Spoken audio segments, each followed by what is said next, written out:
மத்தூரில் பாரதிய ஜனதா கட்சி சார்பில் மூவர்ண கொடி பேரணி மற்றும் ஆபரேஷன் சிந்தூர் வெற்றி விழா. கிருஷ்ணகிரி மாவட்டம் மத்தூரில் பாரதிய ஜனதா கட்சி சார்பில் மூவர்ண கொடி கையில் ஏந்தி பேரணி மற்றும் ஆபரேஷன் சிந்தூர் வெற்றியை பாஜகவினர் சார்பில் மூவர்ண கொடி பேரணி நடைபெற்றது.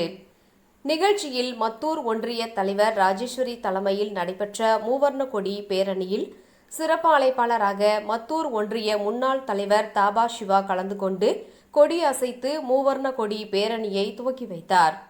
மத்தூர் திருவண்ணாமலை சாலையில் இந்தியன் ஆயில் பெட்ரோல் பங்க் முன்பு தொடங்கிய மூவர்ண கொடி பேரணி மத்தூர் முக்கிய வீதி வழியாக மத்தூர் சிவன் கோவில் மற்றும் மத்தூர் பேருந்து நிலையம் வரை சுமார் 2 கிலோமீட்டர் தூரத்திற்கு ஊர்வலம் நடைபெற்றது.